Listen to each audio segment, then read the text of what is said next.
नमस्कार मित्रांनो, जय महाराष्ट्र। महाराष्ट्रातील या भागात काँग्रेस भाजपची युती ठरवला परस्पर महापौर एकनाथ शिंदेंना मोठा दुसरा जबर धक्का।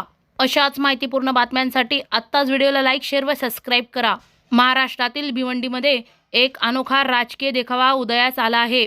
भिवंडी महानगरपालिकेत महाराष्ट्राच्या राजकारणात यापूर्वी कधीही न घडलेला एक अनोखा विकास झाला आहे। काँग्रेस आणि भाजप हे दोन प्रमुख विरोधी पक्ष महापौर निवडण्यासाठी एकत्र आले आहेत।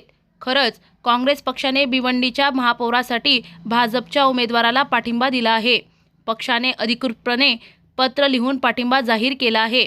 भाजपने महापौर पदासाठी धर्मनिरपेक्ष उमेदवाराला पाठिंबा देण्याचा निर्णय घेतला आहे। त्यामुळे स्नेहा पाटील यांना या पदासाठी उमेदवारी देण्यात आली आहे।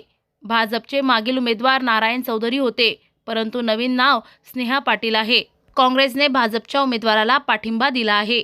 आता प्रश्न असा उद्भवतो की भिवंडीमध्ये एकनाथ शिंदेंना सत्तेवरून हटवण्यासाठी भाजपने काही नवीन युती अवलंबली आहे का? खरं तर एकनाथ शिंदेंची शिवसेना महायुतीची सहयोगी आहे आणि महाराष्ट्रात भाजपसोबत सत्ता धारण करते।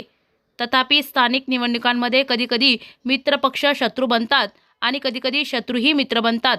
भिवंडीमध्येही असंच काहीसं घडताना दिसते। गेल्या काही दिवसांपासून एकनाथ शिंदे आणि भाजपमध्ये बिनसल्याच्या चर्चा सुरू आहेत आणि त्याचेच पडसाद आता दिसून येत आहेत। दरम्यान याआधी श्रीकांत शिंदेंच्या बाबतही हीच परिस्थिती उद्भवली असल्याचे काही दिवसांपूर्वी झालेल्या निवडणुकांमध्ये दिसून आले होते। आता एकनाथ शिंदे यांनी पुढे नक्की काय करणार याकडे सर्वांचं लक्ष लागून आहे।